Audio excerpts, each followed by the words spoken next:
sobre o purgatório. O purgatório é um dogma da fé.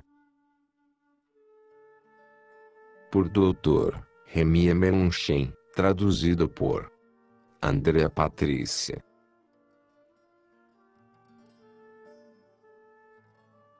Primeira parte. Nossa Senhora provê consolo para as pobres almas no purgatório. Os temas do privilégio sabatino, das 30 missas gregorianas e das indulgências foram abordados para mostrar sua vantagem na libertação de almas do purgatório.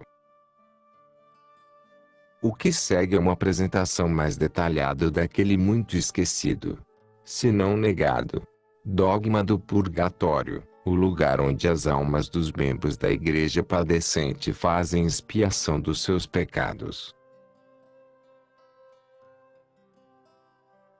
Na sua época, São Francisco de Sales, 1567 a 1622. deplorou como os nossos falecidos são esquecidos, afirmando: a memória deles parece perecer com o som dos sinos funerários. Como o jesuíta Padre François Xavier Choupe afirma em seu brilhante livro Purgatoris Plainede, as principais causas desse esquecimento são a ignorância e a falta de fé. Nossas noções sobre o purgatório são vagas demais e nossa fé débil demais. Para corrigir estas deficiências, ele apresenta 3 fontes de luz para elucidar os fiéis sobre a grande importância desse assunto: a doutrina da Igreja, os ensinamentos dos doutores da Igreja e dos teólogos, e a revelação dos santos.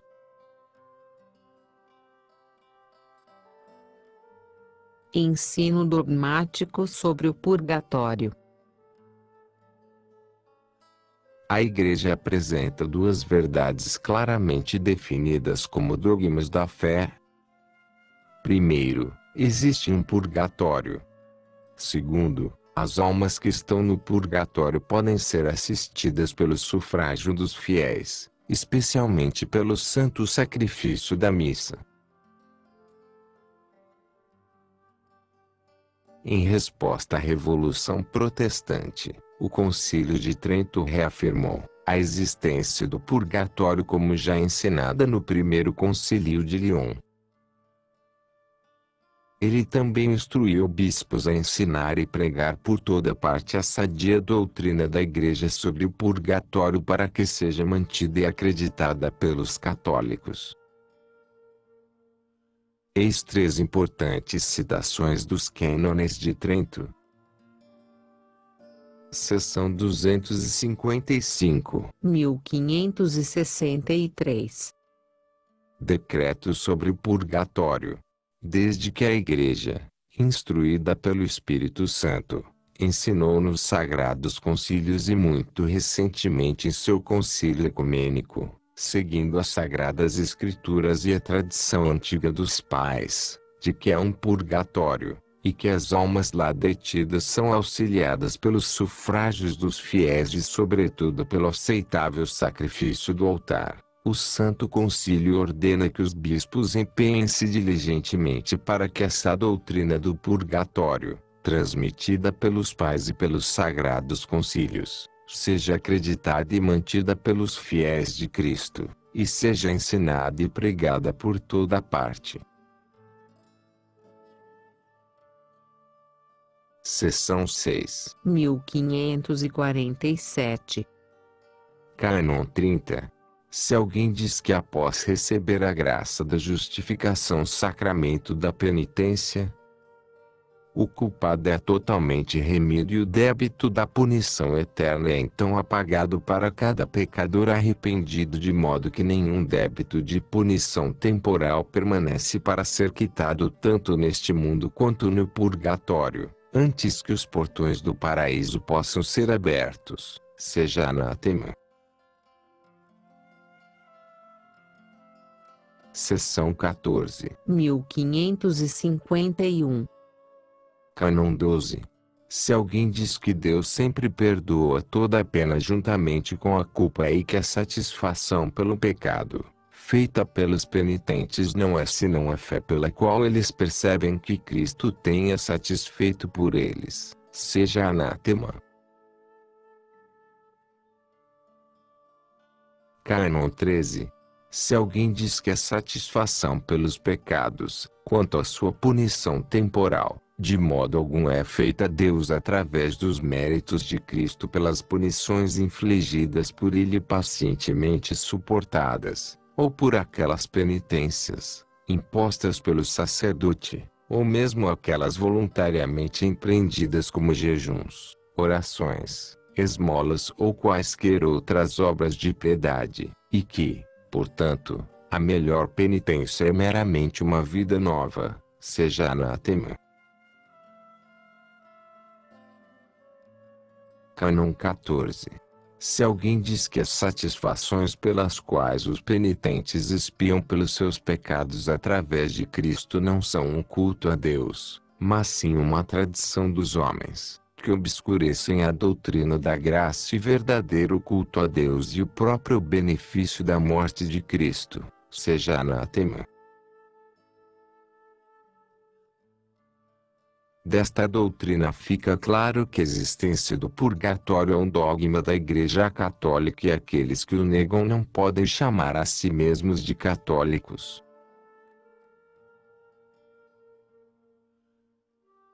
O valor das revelações privadas. As revelações feitas aos santos, chamadas de revelações privadas, não pertencem ao depósito da fé confiado por nosso Senhor Jesus Cristo à sua Igreja. Elas são fatos históricos, baseadas no testemunho humano que nós podemos não acreditar e ainda assim não pecar contra a fé. Mas como elas são autenticadas, nós não podemos rejeitá-las sem ofensa contra a razão, que exige assentimento à verdade quando adequadamente demonstrada. As revelações privadas são de dois tipos: visões e aparições. Visões são luzes subjetivas infusas por Deus para a compreensão de pessoas escolhidas para revelar seus mistérios. Tais são as visões de muitos profetas e santos para transmitir sobrenaturalmente verdades espirituais para o homem.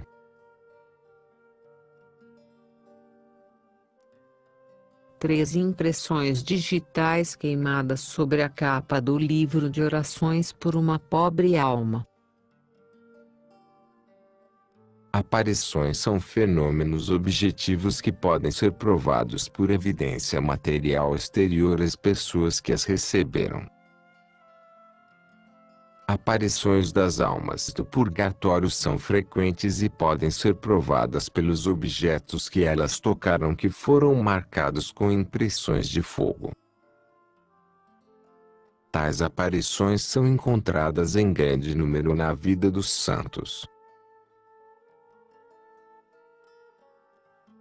Evidências concretas deixadas para trás por estas almas foram coletadas por um sacerdote no século XIX, Padre Victor Jouet, e depositadas no especial Museu das Pobres Almas em Roma.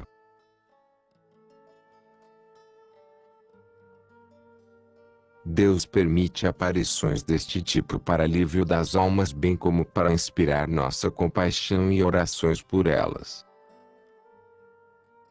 Elas também servem para enfatizar como são terríveis os rigores de sua justiça contra aquelas faltas que nós infelizmente consideramos apenas triviais.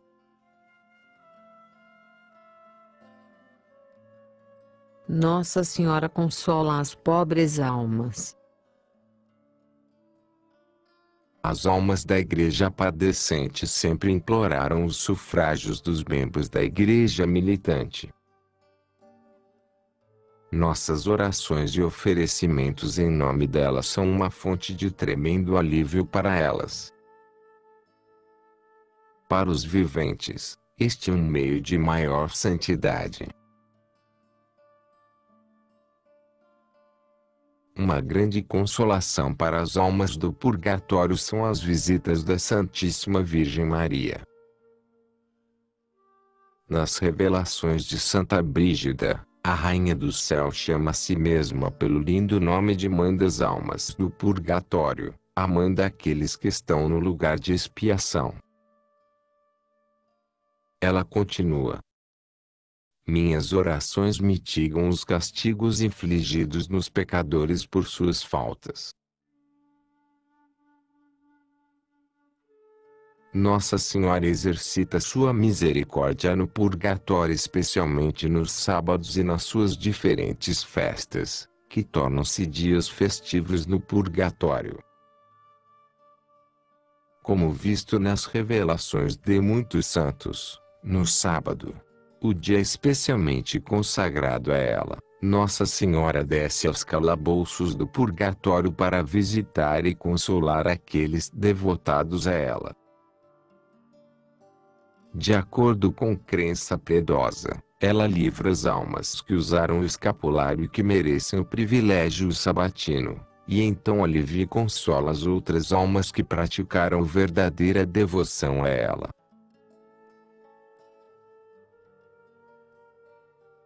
Um anjo provê alívio para uma alma no purgatório. Uma testemunha disso foi a venerável irmã Paula de Santa Teresa, uma religiosa dominicana do convento de Santa Catarina em Nápoles.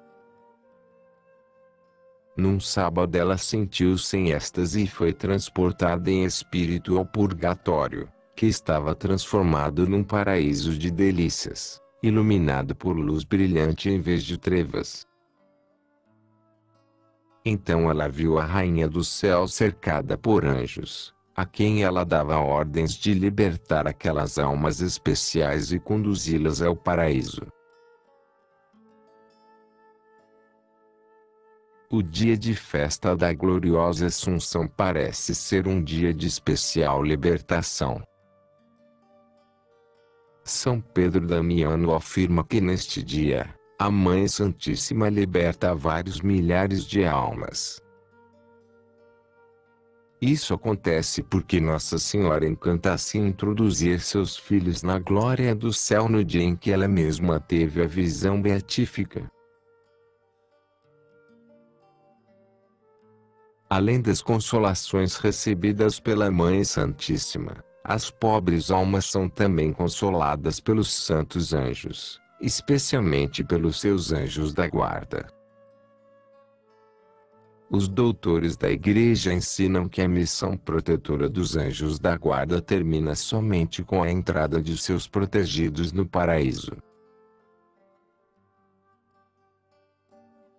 Se, no momento da morte, uma alma, em estado de graça ainda não é digna de ver a face de Deus, o anjo da guarda conduz a alma ao lugar de expiação e permanece lá para buscar para aquela alma toda a assistência e consolação em seu poder.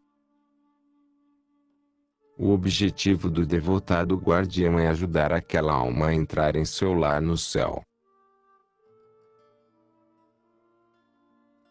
Na aparição a Santa Margarida de Cortona, que estava rezando pelas pobres almas do purgatório, nosso divino Redentor disse a ela: as dores que elas suportam são muito grandes, mas seriam incomparavelmente maiores se elas não fossem visitadas e consoladas por meus anjos, cuja visão as conforta em seus sofrimentos e as refresque em sua purificação.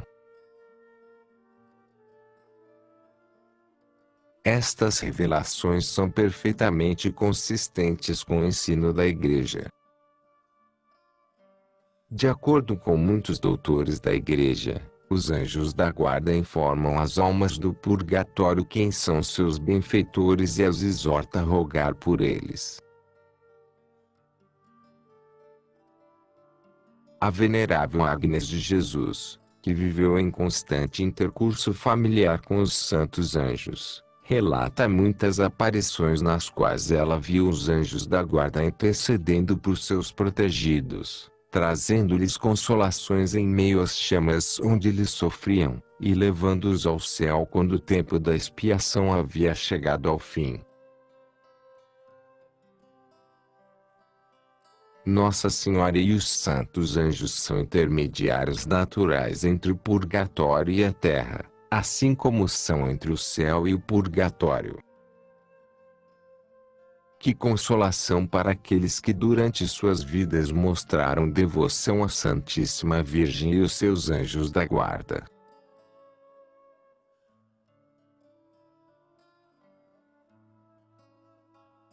Segunda parte. As chamas do purgatório são mostradas a Virgílio e Dante. Algumas pessoas perguntaram: por que as almas devem sofrer antes de poderem ver a face de Deus? O sacramento da penitência não remove suficientemente os efeitos do pecado da alma e paga o débito exigido para o perdão.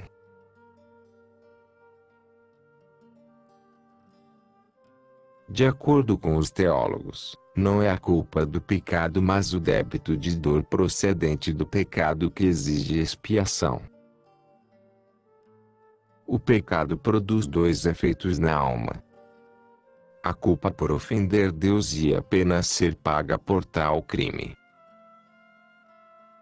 No sacramento da confissão, o sacerdote absolve a culpa quando a pessoa está devidamente arrependida. Isso é chamado de dor de culpa, que é removida pela absolvição. Entretanto, o preço da pena ainda tem que ser pago. Quando a penitência imposta pelo sacerdote não é suficiente para igualar a pena devida à justiça divina, outra coisa precisa ser paga. Essa outra coisa que não foi devidamente compensada é chamada de débito de dor. Se, quando a pessoa morre, ela ainda possui este último débito, ela precisa prestar satisfação por isso diante da justiça divina sofrendo no purgatório. O débito de sofrimento vem de todas as faltas cometidas durante a vida, especialmente dos pecados mortais. Embora a culpa seja remida por uma boa confissão, os pecados não foram expiados pelos frutos dignos da penitência exterior. O que constitui este débito de dor é o restante das muitas penas pelas quais ainda não foi prestada satisfação, uma espécie de mancha, que coloca um obstáculo à união da alma com Deus. Santa Catarina de Gênova afirma que mesmo que, embora as almas do purgatório estejam necessariamente livres da culpa de pecado, ainda há uma barreira entre elas e a união com Deus enquanto as imperfeições existem. No seu tratado sobre o purgatório, ela explica que a alma sente esta barreira dentro dela mesma e deseja fazer a expiação exigida pela justiça divina. Vejo que a divina essência é de tal pureza que qualquer alma, a menos que seja absolutamente imaculada, não pode suportar a visão. Se, na presença da divina majestade, a alma encontra em si mesma o mínimo átomo de imperfeição, em vez de habitar lá com uma mancha, ela mergulharia a si mesma nas profundezas do inferno. Encontrando um meio de apagar suas manchas no purgatório, a alma voluntariamente lança a si mesma nisso. Ele sente-se feliz porque, sob o efeito de uma grande misericórdia, um lugar é dado a ele onde ele pode libertar-se dos obstáculos para atingir a máxima felicidade. Assim, As almas sofrendo no purgatório compreendem completamente e abraçam as dores que elas devem suportar. Elas veem claramente como mesmo o mais leve obstáculo levantado pelos resquícios do pecado é grave diante de Deus.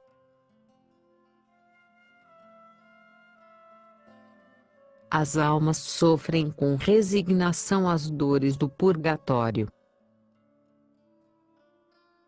Em seu livro Purgatory Explained, Padre Schopp observa: as almas estão em contínua união com Deus no purgatório. Elas são perfeitamente resignadas com a vontade dele, ou melhor, sua vontade está tão transformada naquela de Deus que elas não podem desejar senão o que Deus deseja. Elas purificam-se voluntariamente e amorosamente, porque esse é o divino prazer. Padre Schopp faz uma longa lista de pecados que exigem expiação. São os seguintes: pecados de luxúria, Pensamentos, palavras e ações impuras. pecados de mundanismo e dar escândalo, pecados de vida de prazer e busca de conforto, pecados de tibieza, pecados de negligência em receber a Santa Comunhão e falta de respeito na oração, pecados de falta de mortificação dos sentidos e da língua, pecados contra a justiça, pecados de omissão, pecados contra a castidade, pecados de abuso de graças, e pecados contra os 10 mandamentos, especialmente pecados da carne. A culpa de dor ainda existe para todos estes pecados mesmo depois que uma boa confissão tenha sido feita. É por isso que o purgatório é uma misericórdia de Deus. Para aqueles que não fizeram expiação suficiente nesta vida, há um lugar após a morte onde suas almas sofrerão voluntariamente, embora grandemente, para que possam ser purificadas.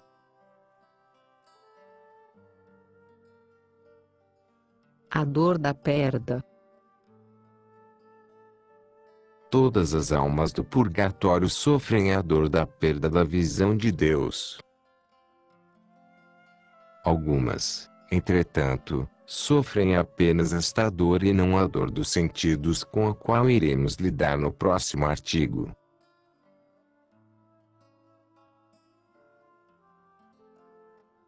No seu tratado sobre o purgatório, Santa Catarina de Gênova explica quão grande é a dor da perda.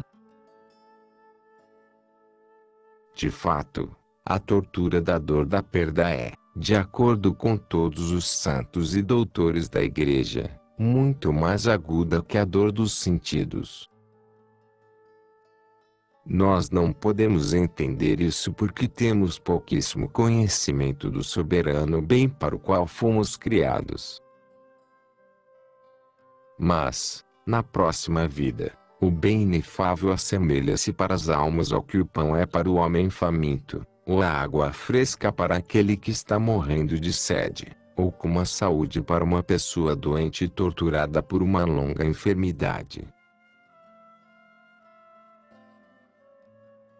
Em Castelo Interior ou Moradas, Santa Teresa d'Ávila fala sobre a dor da perda. A dor da perda, ou a privação da visão de Deus, excede todos os mais excruciantes sofrimentos que podemos imaginar, porque as almas necessitando ir rumo a Deus, como o centro de suas aspirações, são continuamente repelidas por sua justiça. Você pode imaginar a si mesmo como um marinheiro náufrago que, após longa batalha contra as ondas, chega enfim próximo de alcançar a praia, apenas para ver-se constantemente puxado para trás por uma mão invisível. Que torturante agonia! No entanto, a das almas do purgatório é milhares de vezes maior. Todas as almas do purgatório sofrem a dor da perda, mas algumas almas sofrem apenas isso, a privação da visão de Deus. Nós podemos imaginar, entretanto, que esta é uma punição leve. Isso é justificado pelas palavras de São João Crisóstomo em sua 47ª homilia. Imagine, ele diz, os tormentos do mundo. Você não encontrará algum que seja igual à privação da visão beatífica de Deus.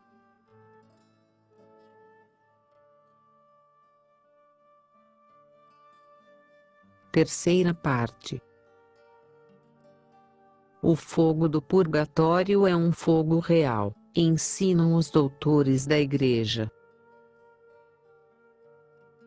Em adição à dor da perda, sobre a qual lidamos no último artigo, há também a dor dos sentidos, ou seja, a dor física do purgatório. Como afirmado, a dor da perda é a privação da visão de Deus e é um sofrimento que atormenta a alma. A dor dos sentidos é similar àquela que experimentamos em nossa carne. É opinião universal dos doutores da Igreja que ela consiste num tipo especial de fogo que produz na alma um sofrimento similar ao que sofremos em nossa carne nesse mundo. Além do fogo, há também outros tipos de sofrimentos. Para ter uma ideia da intensidade do sofrimento, basta saber que o fogo do purgatório é aquele do inferno. O mesmo fogo atormenta os condenados e purifica os eleitos, diz o Papa São Gregório o Grande. São Roberto Bellarmino ensina o mesmo. Quase todos os teólogos ensinam que o réprobo e as almas do purgatório sofrem a ação do fogo. Quanto aos outros sofrimentos, eles são infligidos pela infinita justiça e são proporcionais à natureza, gravidade e quantidade de pecados cometidos. Os débitos variam muito em gravidade e quantidade. Alguns foram acumulados durante uma longa vida de negligência, enquanto outros são uma quantidade menor que não foi expiada na terra. O que é certo, escreve São Belarmino, é que não há proporção entre os sofrimentos desta vida e aqueles do purgatório. Santo Agostinho implora a Nosso Senhor que lhe dê sofrimentos nesta vida em vez de sofrer os terríveis tormentos do purgatório. Ó Senhor, não castigue-me em vossa ira. Em vez disso, purificai-me de tal maneira nesta vida que eu não precise ser purificado na próxima. Sim, eu tenho medo que o fogo tenha sido aceso para aqueles que serão salvos, é verdade, mas ainda assim pelo fogo. Eles serão salvos, sem dúvida, mas apenas após a prova do fogo, mas esta prova será terrível. Tomás de Kempis, autor de Imitação de Cristo, explica esta doutrina do purgatório com um comentário muito marcante. Lá no purgatório, uma hora de tormento será mais terrível do que 100 anos de rigorosas penitências feitas aqui. Em seu tratado sobre o purgatório, Santa Catarina de Gênova diz que as almas do purgatório suportam um tormento tão extremo que nenhuma língua pode descrevê-lo, nem poderia o entendimento conceber a menor noção disso se Deus não o fizesse conhecido por uma graça particular. Ela continua: nenhuma língua pode expressar ou conceber qualquer ideia do que é o purgatório. Quanto ao sofrimento, é igual ao inferno.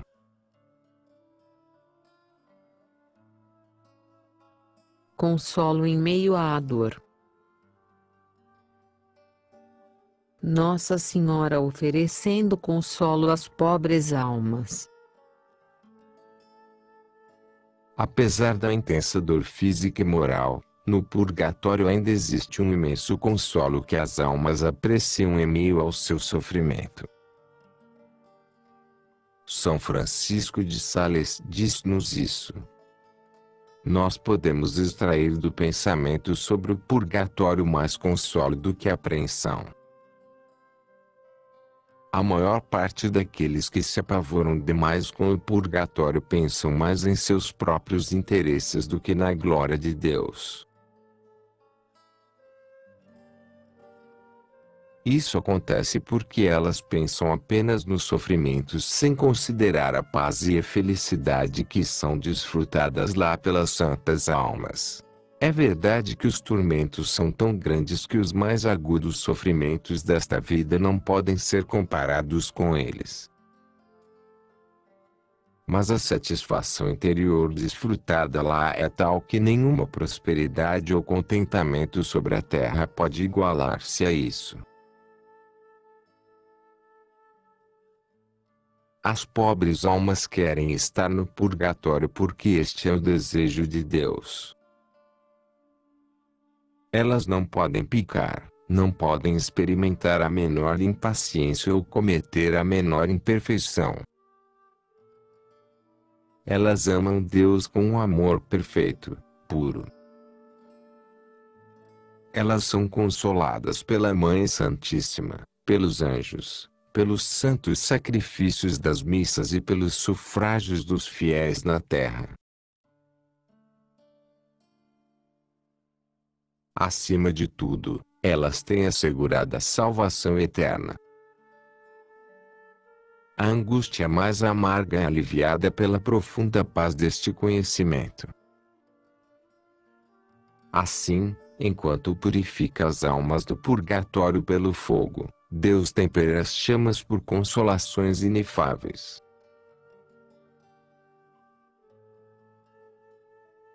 A duração do purgatório. A fé não revela a exata duração das dores do purgatório. O que sabemos é que a duração é medida pela justiça divina e que, para cada indivíduo, as dores são proporcionais à quantidade e à gravidade de faltas que não foram expiadas. Deus, entretanto, pode encurtar estes sofrimentos aumentando sua intensidade.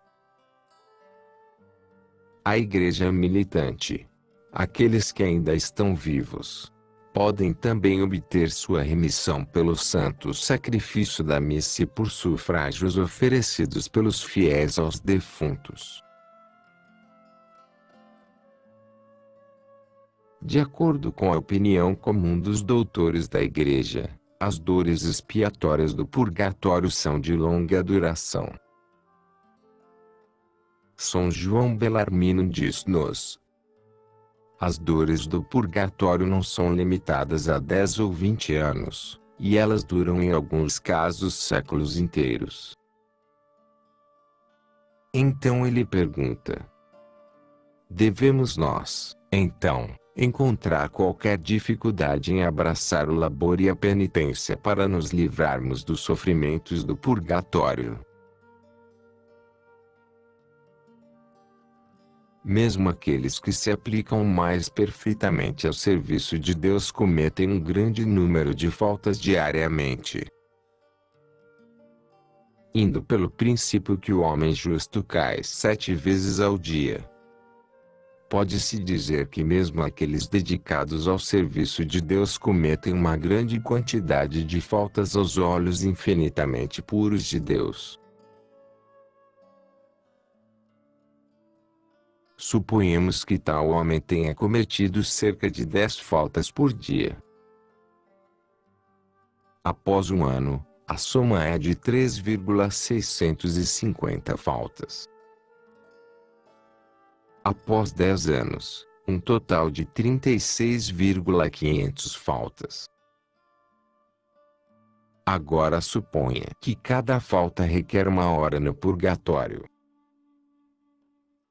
O tempo total no purgatório para apenas estes 10 anos seria mais que 3 anos por este cálculo bem indulgente.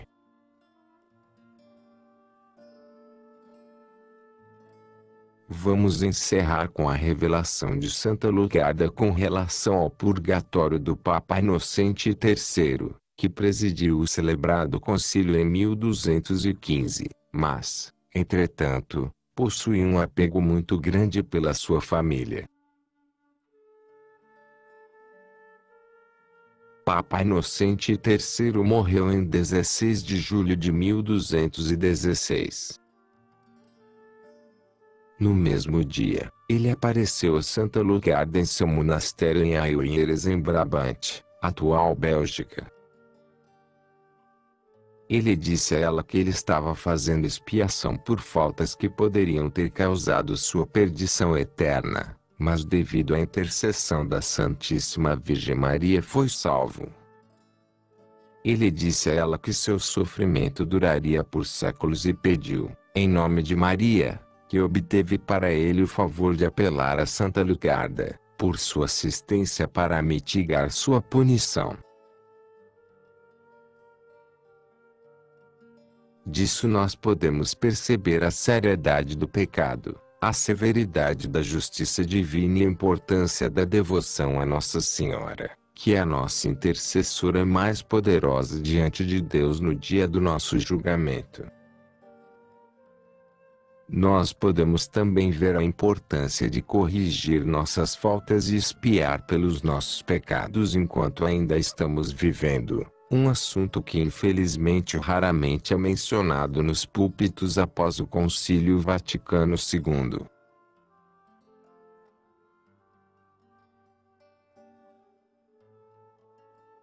Quarta parte. Nosso Senhor desce ao limbo dos pais para libertar as almas esperando lá.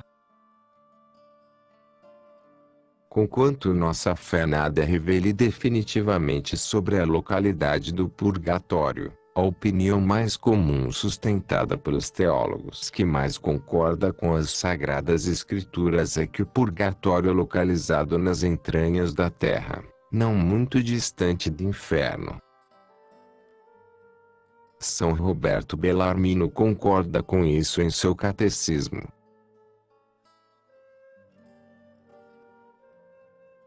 Os 3 locais mais baixos ou infernos. As palavras que dizemos no Credo dos Apóstolos "ele desceu aos infernos" são frequentemente simplificadas. A palavra portuguesa inferno, ou, em latim inferus, o Catecismo do Concílio de Trento diz-nos, significa as localidades inferiores ou mais baixas onde as almas que não alcançaram o céu ficam detidas.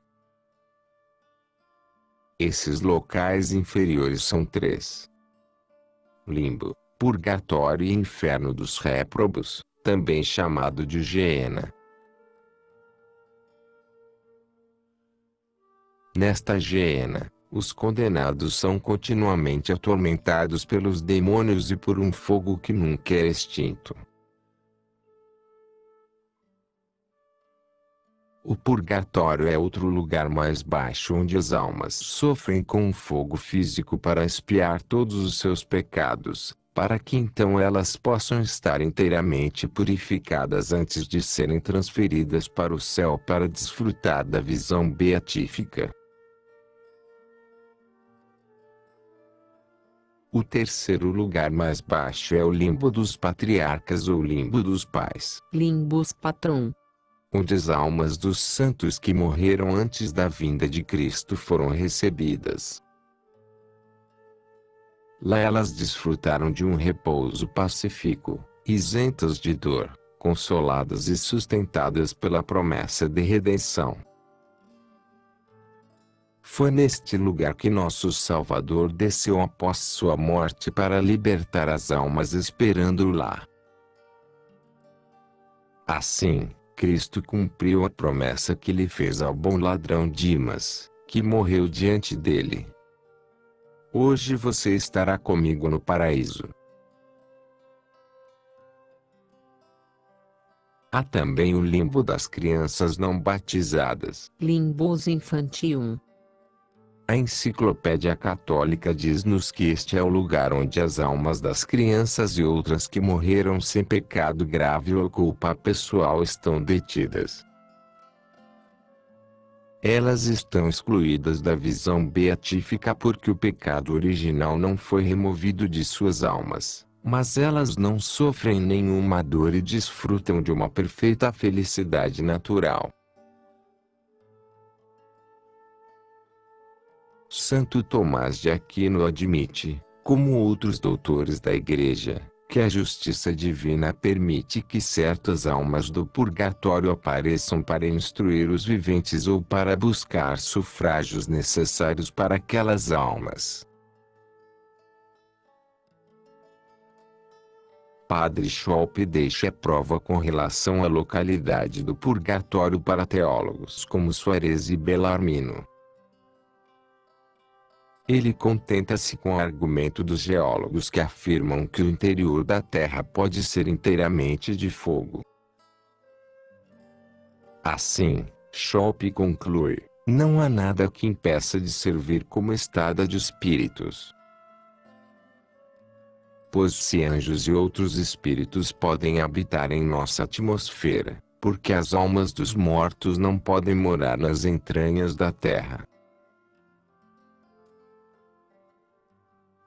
Isso é ademais atestado por Santa Teresa d'Ávila, que costumava ajudar as almas do purgatório com suas orações e boas obras. Ela viu muitas dessas almas no momento de sua libertação do sofrimento e entrada no céu. Ela escreveu: elas geralmente saem do âmago da terra.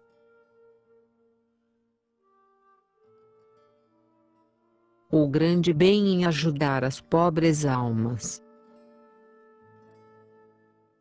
Através da misericórdia divina, os católicos podem ajudar as pobres almas através do sufrágio.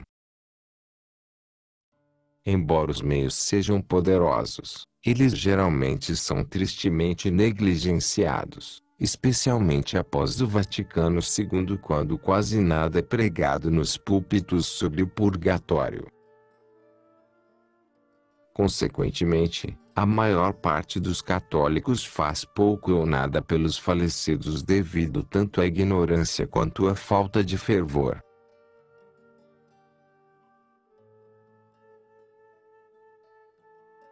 A principal causa deste triste esquecimento é a falta de reflexão e a perda de visão dos grandes motivos exortando caridade para com os mortos. Estes motivos são revelados a nós pelo Espírito Santo.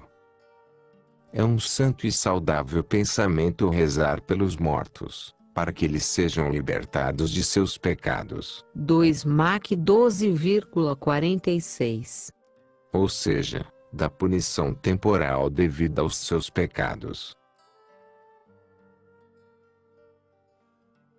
Santo Agostinho afirma: uma das obras mais santas, um dos melhores exercícios de piedade que nós podemos praticar neste mundo é oferecer sacrifícios, esmolas e orações pelos mortos. São Jerônimo diz brevemente: o alívio que nós buscamos para os falecidos obtém para nós misericórdia similar.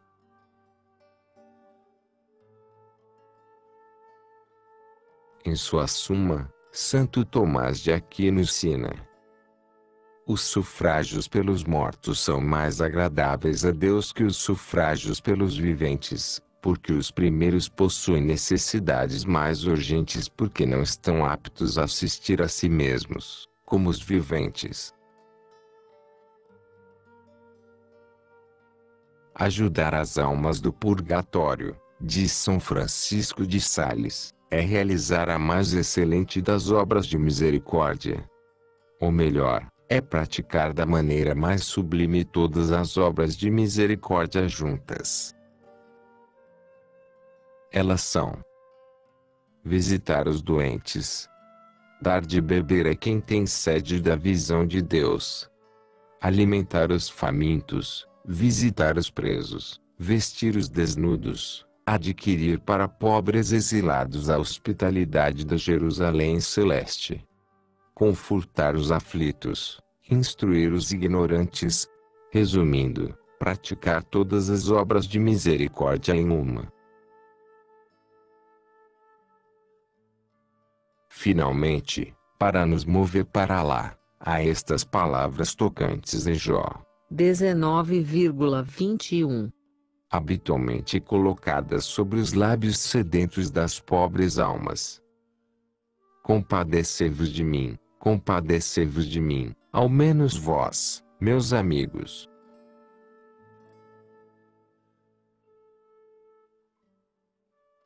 Vantagens da devoção às pobres almas.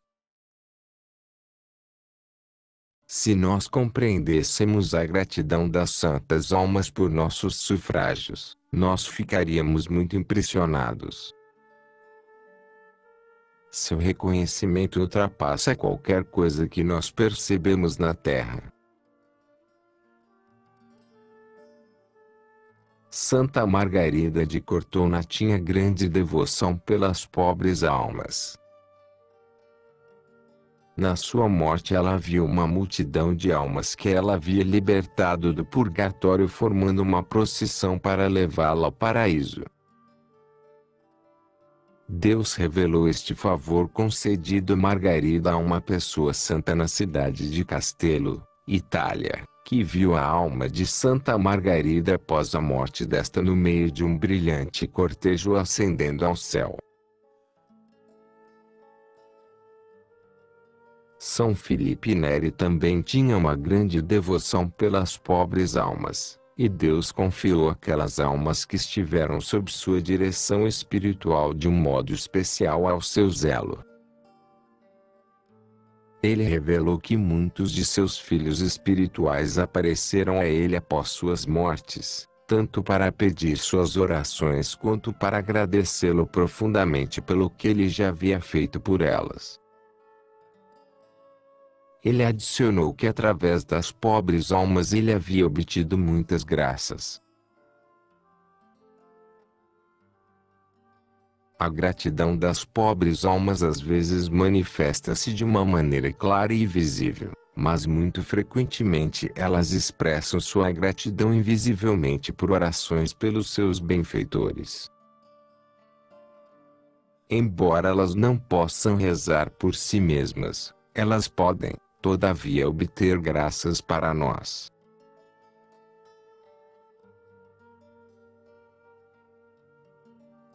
Tal é o ensino de teólogos eminentes como São Roberto Bellarmino e Padre Soares. Este último afirma: estas almas são santas e queridas a Deus. A caridade exorta-as a amar-nos e saber ao menos de maneira geral a quais perigos estamos expostos e qual a necessidade que temos de assistência divina. Porque elas não rezariam pelos seus benfeitores. Santa Catarina de Bologna pedia ajuda frequentemente às almas pelas quais ela rezava frequentemente. Ela aconselhava outros a fazer o mesmo, dizendo: quando eu desejo obter qualquer favor do Pai do céu, eu recorro às almas que estão detidas no purgatório. Eu rogo a elas para apresentar meu pedido à Divina Majestade em seu próprio nome, e eu sinto que sou ouvida através da intercessão delas. O grande cura d'Ars, São João Vianney, da mesma forma encorajava aqueles que o consultavam a pedir ajuda às pobres almas. Oh!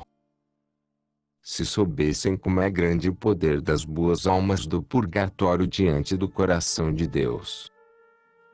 E se nós soubéssemos todas as graças que podemos obter através da intercessão delas, então elas não seriam tão esquecidas. Nós devemos, portanto, rezar muito por elas, para que elas possam rezar muito por nós. Nós não devemos ter dúvidas de que ao entrarem na glória eterna os primeiros favores que as pobres almas libertas pedem a misericórdia divina são por aqueles que abriram os portões do paraíso para elas. Então não deixemos de rezar por elas, pois elas nunca falham em rogar por seus benfeitores, especialmente quando elas os veem em qualquer necessidade ou perigo.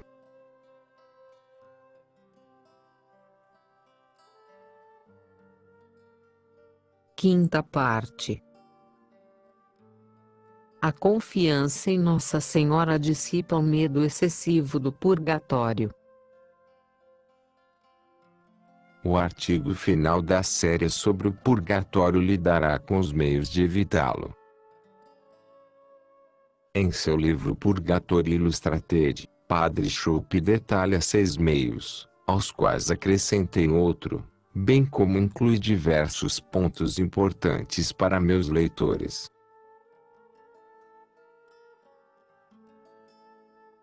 Devoção a Maria.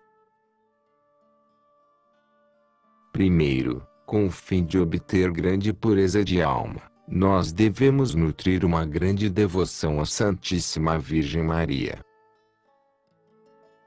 Quanto mais profunda e verdadeira for nossa devoção a ela, menos razão nós teremos de temer o purgatório, pois ela ajudará a limpar suas almas e assim diminuir sua estada no purgatório.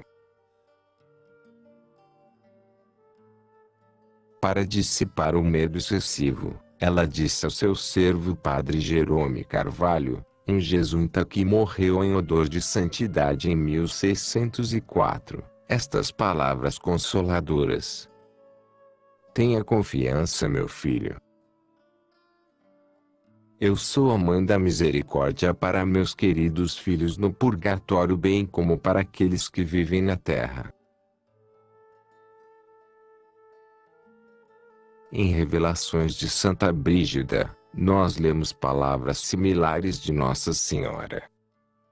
Eu sou a mãe de todos os que estão no lugar de expiação. Minhas orações mitigam os castigos infligidos sobre suas faltas. Aqueles que usam o escapulário marrom de Nossa Senhora do Monte Carmelo têm o direito especial de proteção da Mãe Santíssima. Em 16 de julho de 1251, Nossa Senhora apareceu a São Simão Stock e disse: receba, meu querido filho, esse escapulário de vossa ordem. Ele é o distintivo de minha confraria e o penhor de um privilégio que eu obtive para vós e para vossos irmãos do Monte Carmelo. Aqueles que morrem devotamente vestidos com este hábito deverão ser preservados do fogo eterno. É um sinal de salvação, uma salvaguarda no perigo, um penhor de paz e de proteção especial, até o fim dos tempos. Deve ser observado que as palavras devotamente vestidos são significativas. Frequentemente se pensa que a salvação é conseguida quando se usa o escapulário marrom, mesmo se a pessoa está em pecado mortal. Esta é uma posição presunçosa, pois há condições especiais requeridas para o privilégio.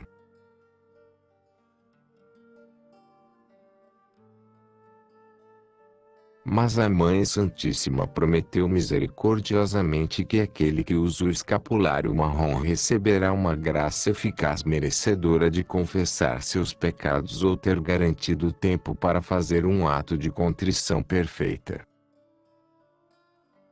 Há muitas provas miraculosas do cumprimento desta promessa.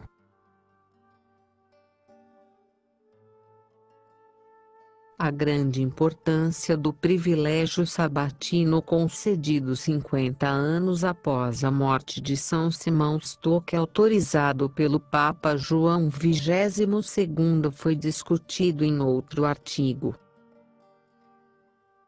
O privilégio sabatino e as 30 missas gregorianas. Esta é a promessa de Nossa Senhora de libertar do purgatório as almas dedicadas a ela no primeiro sábado após suas mortes. Caridade e obras de misericórdia. Visitar os doentes é uma obra de misericórdia. Um segundo meio de evitar o purgatório é praticar a caridade e fazer as obras do misericórdia. Pois a caridade cobre uma multidão de pecados. 1 Pedro 4,8. E fará com que nós encontremos misericórdia no dia do julgamento. Em vida de Santa Margarida Maria, Monsenhor Languete relata que a santa, que era então mestra das noviças, estava rezando pelo pai de uma de suas noviças que havia morrido recentemente. Quando a noviça voltou para pedir mais orações, Santa Margarida Maria disse a ela para ficar tranquila, porque o generoso ato de caridade que seu pai havia feito antes de morrer havia ganho para ele um bom julgamento.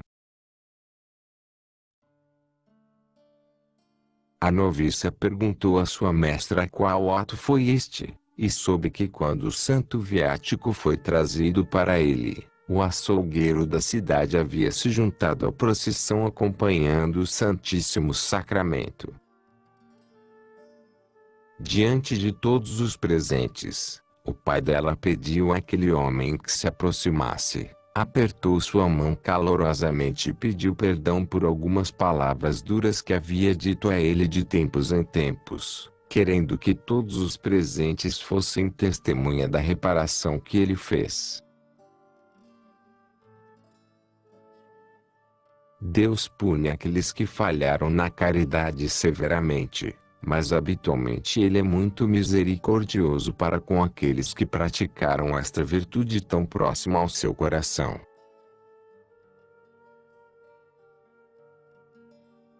A prática da mortificação.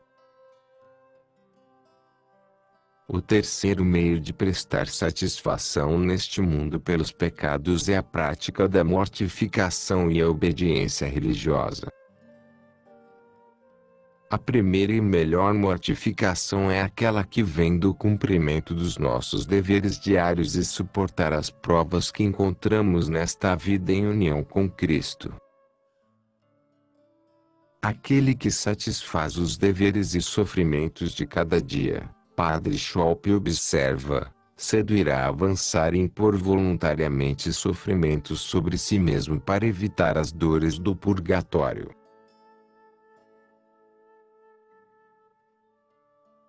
Os sacramentos. O quarto meio para expiar a punição temporal na terra é o constante uso dos sacramentos, e especialmente a santa recepção da extrema-unção ao aproximar-se a morte. Nosso Senhor admoesta no Evangelho para nos prepararmos para a morte. Seu desejo é que nós partamos do mundo purificados como meio de evitar a justiça divina. As dores ou doenças que ocorrem antes da morte devem ser oferecidas para este fim, quando a pessoa está espiritualmente bem. Por esta razão nós também devemos receber piedosamente a extrema-unção em perigo de morte, tendo feito uma boa confissão e comunhão antes, se as circunstâncias permitirem.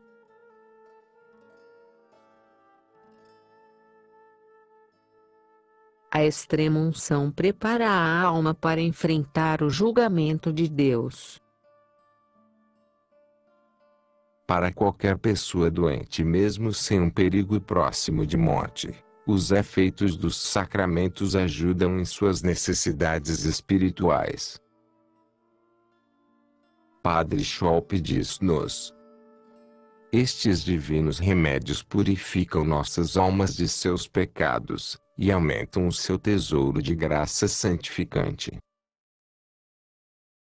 Eles fortificam a pessoa doente, e permitem que ela suporte seus sofrimentos com paciência, que triunfe sobre os ataques do demônio no último momento e que faça um generoso sacrifício de sua vida a Deus.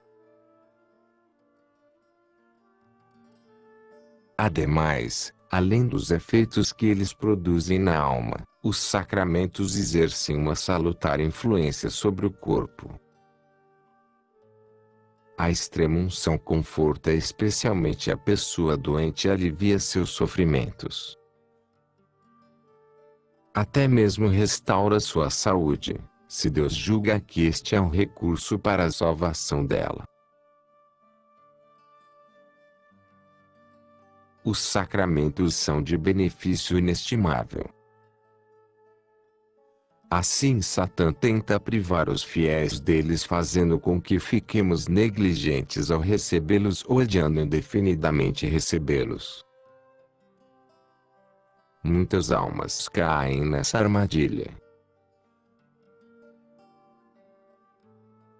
O efeito mais precioso da extrema-unção é aquele que produz na alma a purificação dos restos da doença e leva embora, ou diminui, o débito da expiação temporal no purgatório. Deus pesa cuidadosamente misericórdia e justiça. Cristo juiz, misericórdia e justiça perfeitas. O quinto meio de obter favor diante do tribunal de Deus é ter grande confiança em sua misericórdia, mesmo enquanto tem-se em mente que sua misericórdia e sua justiça são iguais. Em vós, Senhor, eu espero que eu não seja confundido na eternidade, diz o profeta. Salmo 20.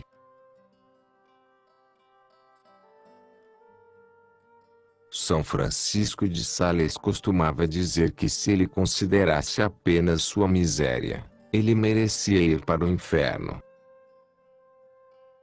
Mas cheio de humilde confiança na misericórdia de Deus e nos méritos de Jesus Cristo, ele esperava firmemente partilhar a felicidade dos eleitos. Nós devemos, disse ele, morrer entre duas escuras.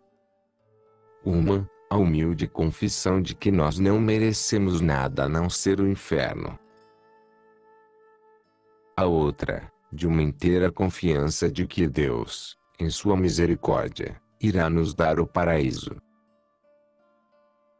Esperança em Deus. Aquele que acredita nele não será confundido na eternidade. Nosso Senhor mesmo nos deu provas de que devemos ter confiança ilimitada nele quando disse ao bom ladrão Dimas: hoje estarás comigo no paraíso.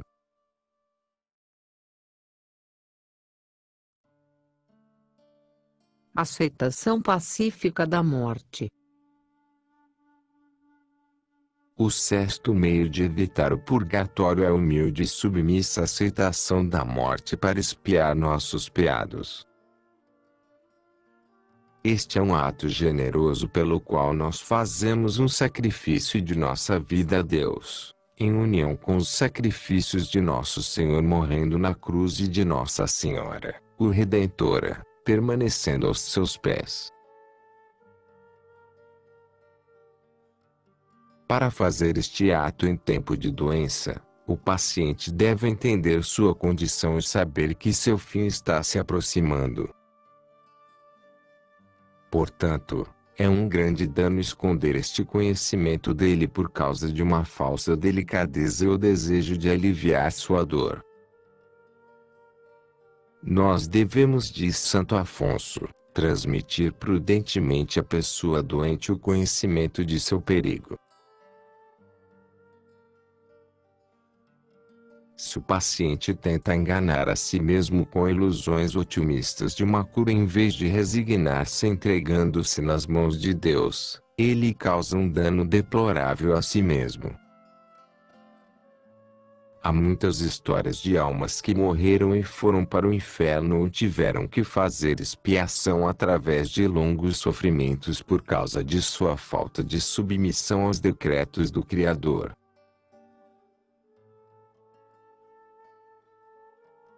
Assistência assídua à missa. Finalmente, outro meio eficaz que eu proponho para evitar o purgatório é a assistência piedosa e assídua ao santo sacrifício da missa, que é de valor infinito. A maior das assistências é dada às pobres almas em missas oferecidas por suas intenções, especialmente as 30 missas gregorianas.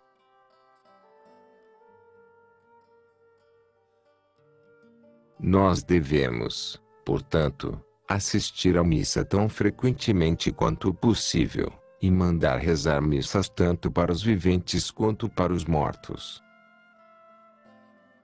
Pois se a missa é benéfica para as almas defuntas que sofrem no purgatório, não é igualmente valiosa para as almas que ainda vivem na terra. Certamente, assistir devotamente à missa é um dos melhores meios de encurtar ou mesmo de eliminar o purgatório de alguém.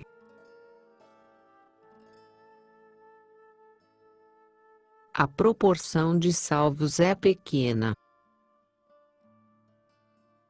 O ensino unânime da Igreja e o testemunho dos santos e místicos é que a maioria dos homens é condenada e poucos são salvos.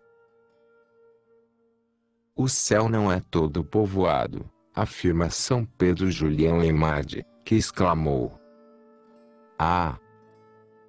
Como é muito pequeno o reino de Jesus Cristo!"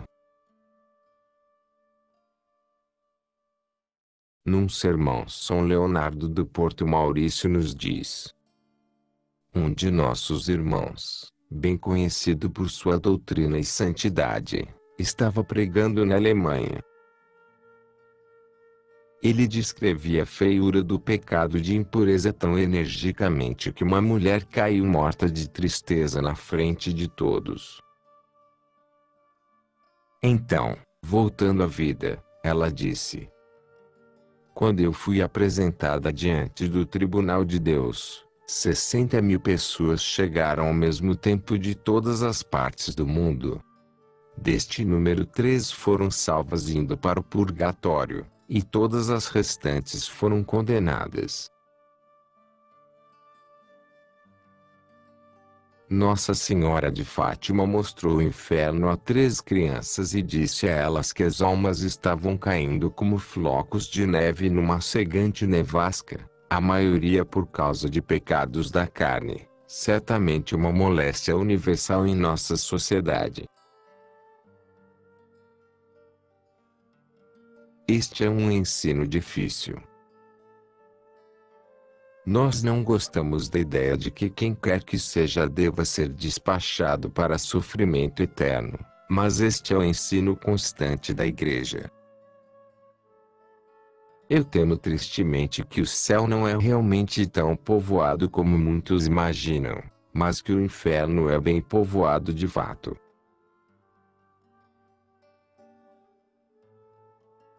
Propósitos prudentes para evitar o purgatório. Nossa Senhora libertando uma alma do purgatório. Finalmente, deixe-me adicionar diversos outros propósitos que devem evitar ou diminuir o purgatório. Primeiro, oração diária para morrer no dia de Nossa Senhora, o sábado, para obter o privilégio sabatino e receber dignamente a extrema-unção. Se lúcida, a pessoa deve recorrer fervorosamente à Mãe Santíssima no leito de morte. Segundo, a prática dos 5 sábados requerida por Nossa Senhora de Fátima Irmã Lúcia em 1925 é um meio importante de preparar para a morte e mitigar o tempo passado no purgatório. Nossa Senhora pediu que por 5 primeiros sábados consecutivos, a pessoa vá para a confissão e comunhão, reze 5 dezenas do rosário e medite por 15 minutos sobre os mistérios do rosário, tudo feito com intenção de fazer reparação ao Imaculado Coração de Maria. Terceiro, outra devoção benéfica é a das 9 sextas-feiras, onde a pessoa recebe a Santa Comunhão na primeira sexta-feira em honra do Sagrado Coração em 9 meses consecutivos. Revelando esta devoção a Santa Margarida Maria Alacoque em 1670, Nosso Senhor fez 12 promessas àqueles que fizerem esta devoção. Quarto, pode-se também incluir em seu testamento e tornar conhecido de seus parentes seu desejo de uma ou mais séries de 30 missas gregorianas a serem rezadas por sua alma após a morte. Se uma for o suficiente, as almas do purgatório irão se beneficiar das restantes. Quinto, outra sugestão é ler o livro do Padre Schopp sobre o purgatório e colocar em ação todos os meios que ele descreve. Em nossa barbárica cultura progressista, apenas a misericórdia é enfatizada. O tempo para a justiça parece à mão nesta era de apostasia geral. É a opinião deste autor que a expiação total da punição temporal devida ao pecado é provavelmente raramente cumprida na terra pela maioria dos fiéis e expiação é completada apenas no fogo do purgatório.